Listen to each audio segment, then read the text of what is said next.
Hey everyone, I'm out here in the garage and what we're going to be doing today is replacing the timing belt and water pump on the 2004 Honda Pilot. So stay tuned.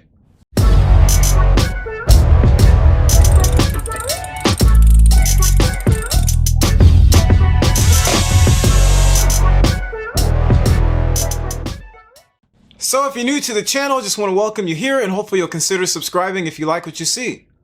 Also, check out Car Apprentice on Instagram, X, and Facebook. I post lots of pictures and videos on those platforms before I post anything on YouTube.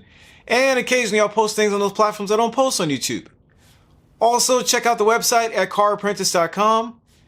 And don't forget to hit the like button if you like this video. So we're going to be replacing the timing belt and water pump on the 2004 Honda Pilot. So I actually did this a couple years ago when I first bought the car, but I never posted that footage. So the timing belt should be replaced at a particular interval. We'll talk about that as we get into the video. If you don't replace the timing belt, there's always a risk that the timing belt can snap. And if it snaps, it can do some serious damage to your engine because we're talking about an interference engine where the pistons and the valves can make contact. Regarding the water pump, if that doesn't function correctly, then you have another set of issues where the coolant doesn't circulate properly through your system. So without further ado, let's get into it. The 2004 Honda Pilot's timing belt and water pump should be replaced every 105,000 miles or 84 months, whichever comes first. They should be replaced every 60,000 miles if the vehicle was regularly driven in extreme temperatures over 110 degrees Fahrenheit or under -20 degrees Fahrenheit. Alright, I've got the front end of the car on jack stands and I'm removing the front wheels. Check out the video I made on jacking up the front end of the Pilot if you're unsure.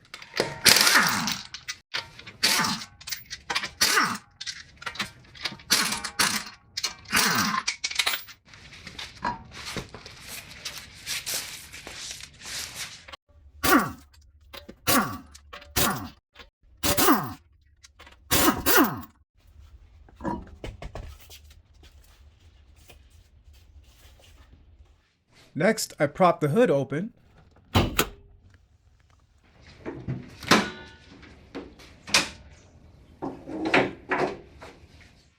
The four 10mm bolts for the engine cover need to be removed.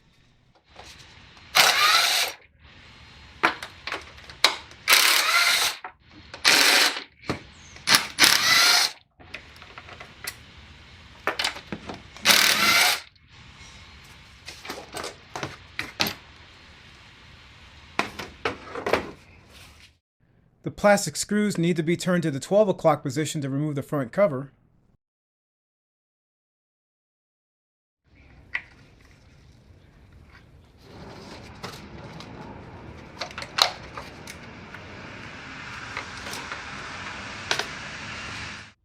I peeled open these rubber timing cover grommets so I could see the timing marks on the camshaft pulleys.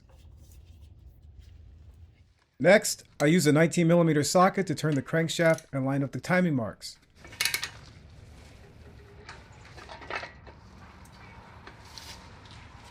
There's a white mark on the pulley that has rubbed off. It's to the left of the 3 marks. That mark should line up with the pointer on the timing cover. Here are the camshaft marks. The number 1 piston is now at top dead center.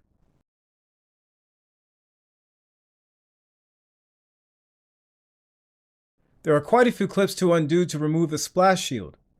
A clip removal tool works best, but I use a couple screwdrivers placed 180 degrees apart under the clip's heads.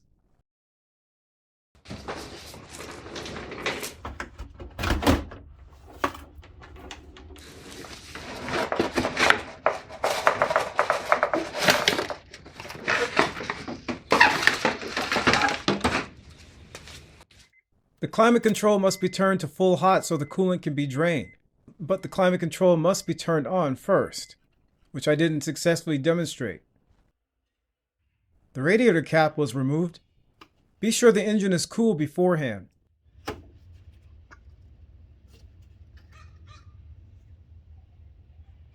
Alright, it's time to drain the radiator, so I have a pan on the ground. I loosened the petcock with an adjustable wrench because it was very tight.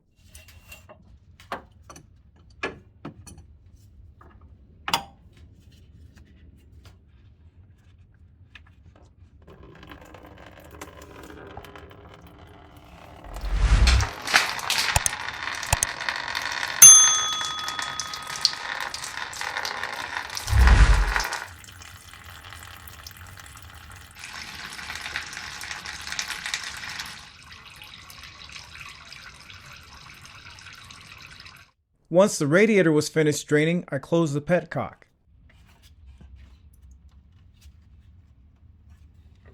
To do a thorough job of replacing the coolant, the engine block should also be drained. There is an outlet on the back of the block where a 1/4-inch vinyl hose can be attached. I used a heat gun to soften up the end of the hose since the fit is tight.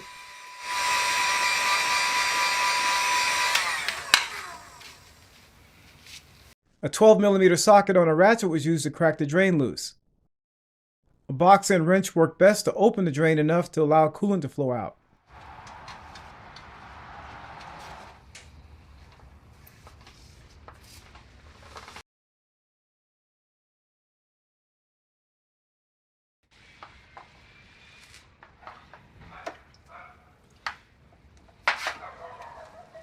The last component in the cooling system to drain is the reservoir.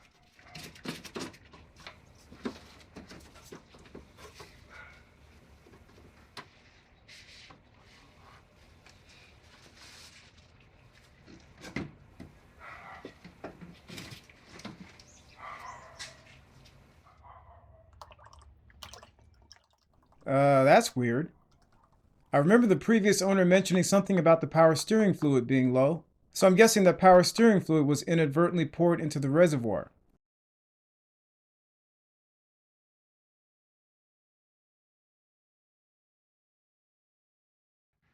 After cleaning out the reservoir with degreaser, I reinstalled it.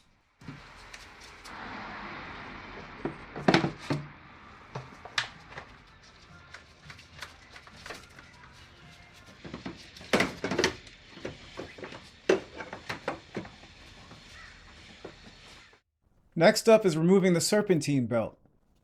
I lifted this clip off the bracket to create more space by pushing the tab to the right. I didn't have a serpentine belt tool at the time, so I used a 14mm box wrench with a 17mm hook to it to relieve tension.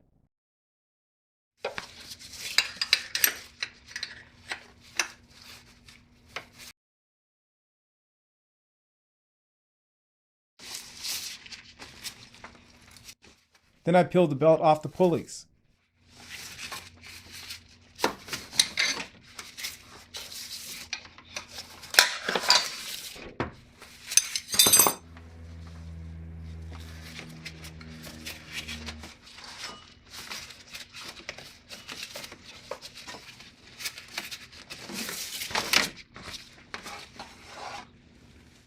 I placed the jack under the oil pan with a block of wood on the jack pad so I could remove the upper bracket, bridging the passenger side engine mount and the main mount bracket.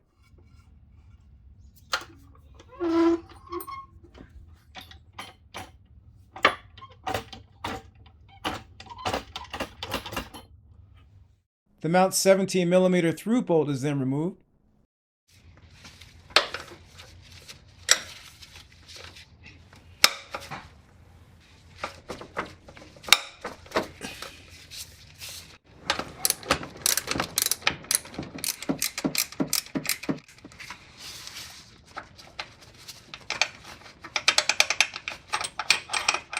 I had to take the power steering reservoir out of its bracket to create space.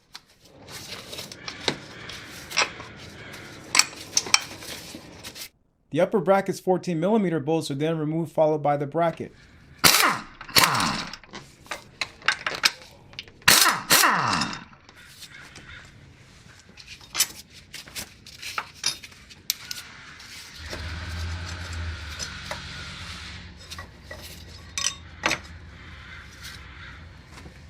The power steering belt is removed by loosening this bolt and the adjuster nut with a 12mm.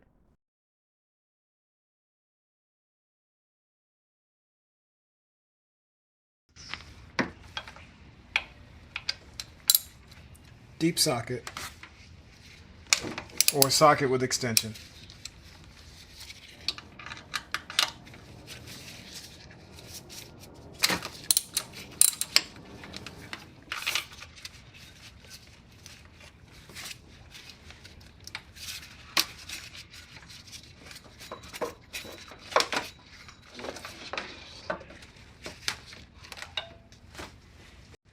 I removed the bolt holding the engine oil's dipstick tube in place with a 10mm on a 1/4-inch ratchet.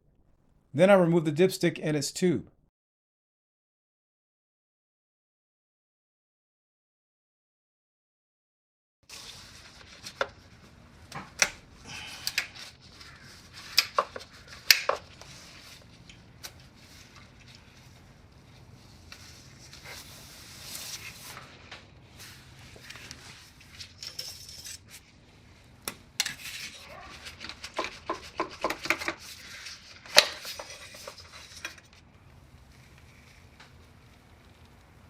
Okay, this part of the job can be a bit of an adventure without the proper tools or technique. We're going to remove the crank pulley next. Its bolt is tightened to 181 foot-pounds. I attempted to use the Honda crank pulley tool with the breaker bar attached to it and brace up against the subframe with the bungee and a 19mm on a breaker bar, but it didn't work.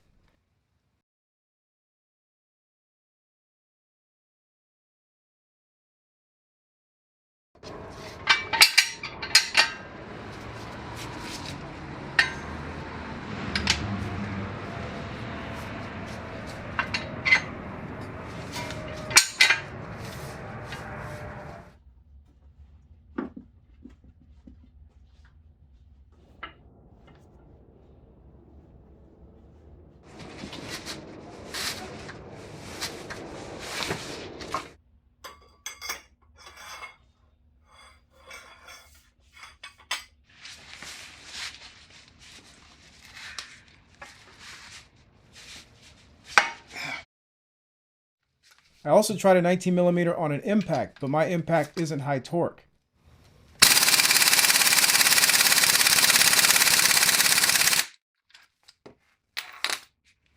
I then tried the starter bump trick where a 19mm on a breaker bar is braced up against the subframe and the ignition key is flicked. The ignition coil fuse in the interior driver's side fuse panel should be removed beforehand. Tying off the breaker bar with the bungee didn't work, but zip ties, as demonstrated in a video I watched, work much better to keep the breaker bar stationary. Also, a standard 19mm socket should be used instead of a deep socket.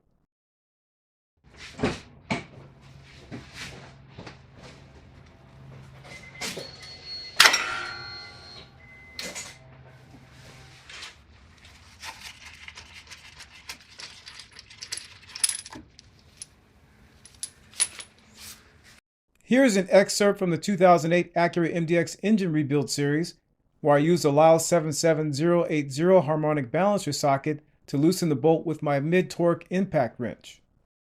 So I'm going to use the harmonic balancer socket by Lyle, the 77080. A lot of people have used this tool. It's all over the internet. I figured I'd give it a shot. Now I don't have a high torque impact wrench, so we will see how that goes. I think mine's about 500 foot-pounds max. So there's the socket right there. Alright, so I've got the air compressor line turned up to 110 psi. I'm hoping that'll give me a little bit more oomph to get this off.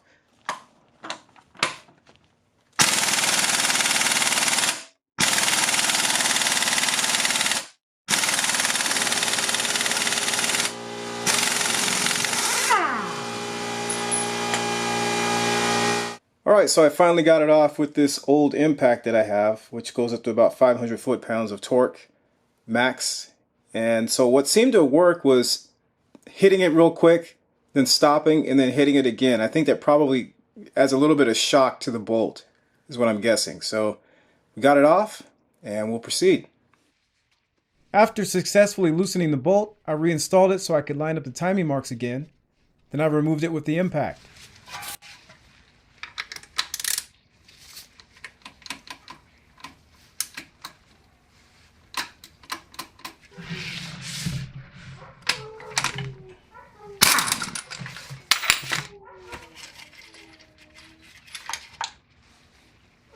Alright, now we can remove the pulley.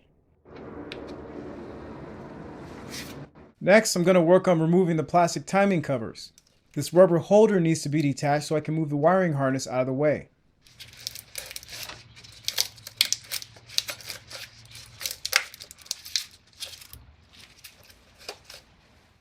To remove the front camshaft cover, you may find it best to remove the power steering pump's adjuster nut.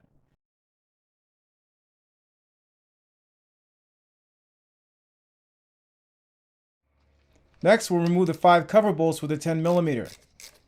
I'm showing just a few examples of the bolt removal because it's hard to see. Then I'll remove the cover.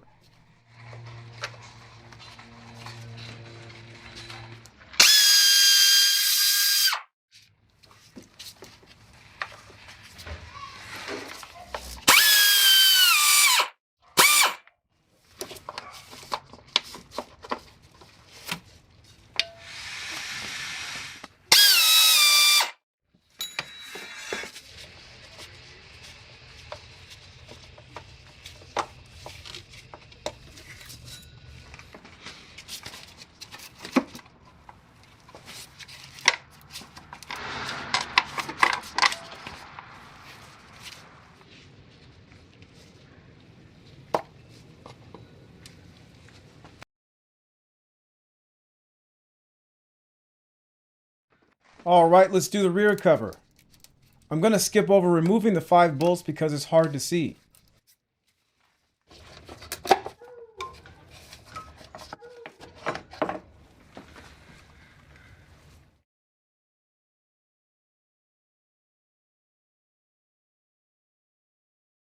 Okay, last up is the lower cover. I may get in your way a little here.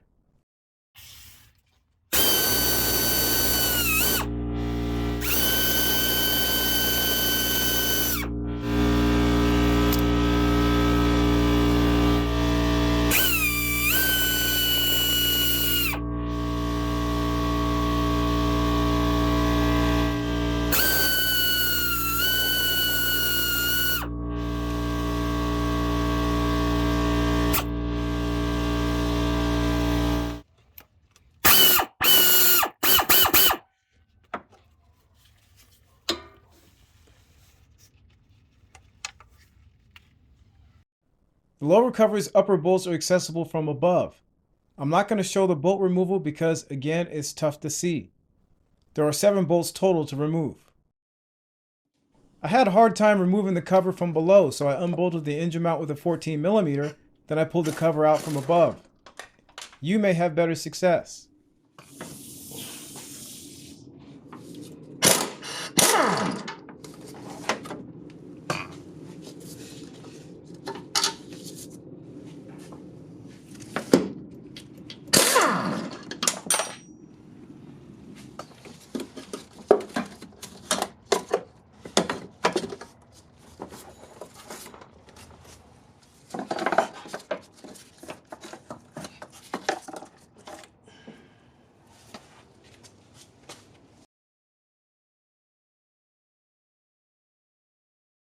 This metal plate that goes over the crank gear must be removed. Pay attention to which side faces out.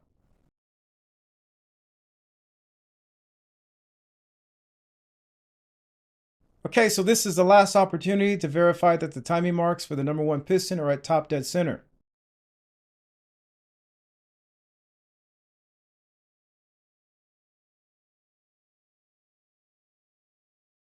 I made marks across the belt at the timing marks, including F for front and R for rear, so I can match them up to the new belt.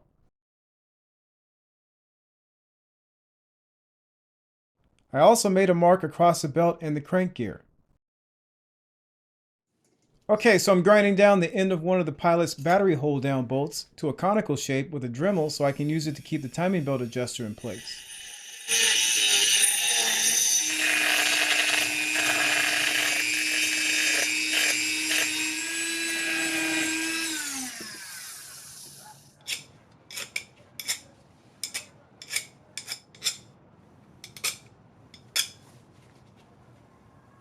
The bolt gets screwed through a bracket next to the adjuster by hand. No wrench or other tools should be used.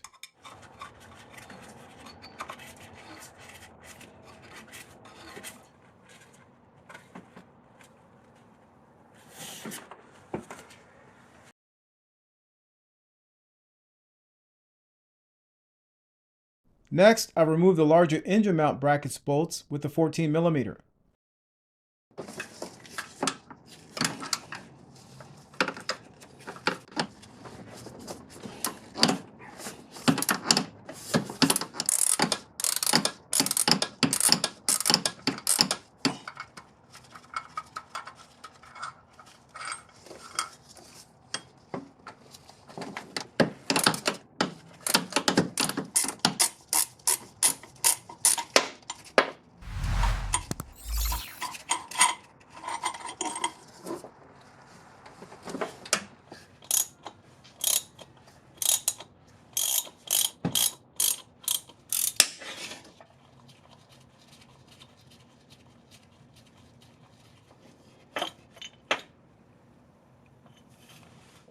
plastic bracket is attached to the top of the engine mount bracket, so I had to fully remove the power steering pump's fasteners to make room. I then removed the plastic bracket's bolt with the 10mm.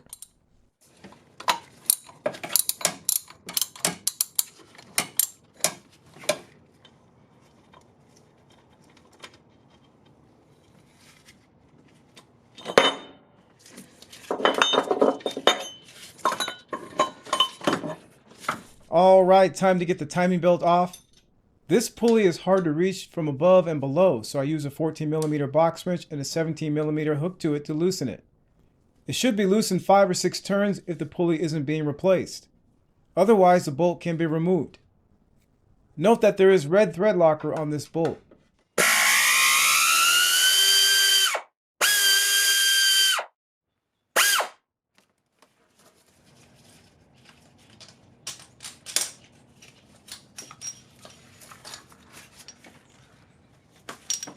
And we'll just peel the belt off the pulleys.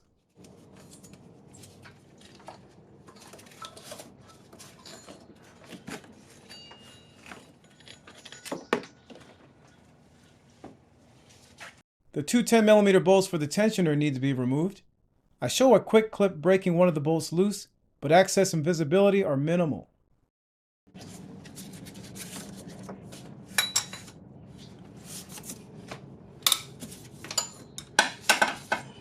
I place a 14mm box wrench over the timing belt adjuster bolt's head, then hook the 17mm wrench to the 14mm to break it loose.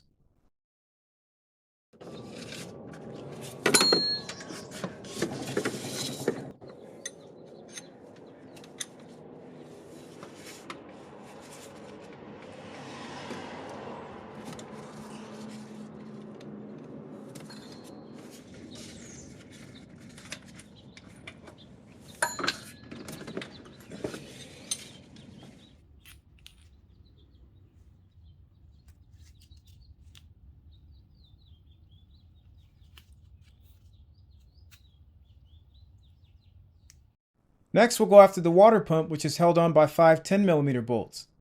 Again, it's hard to see and I kept getting in the way of the camera, so I only show loosening the bolts.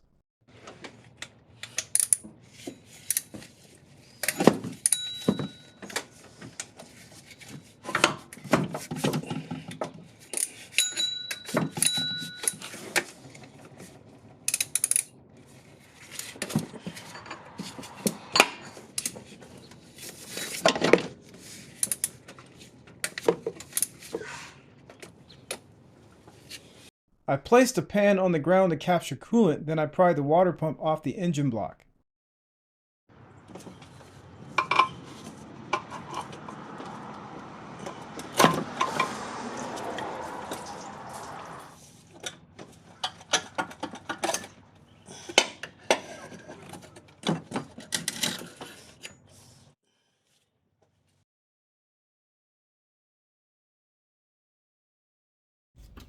I cleaned the water pump's mating surface with a maroon Scotch-Brite pad in preparation for the new water pump.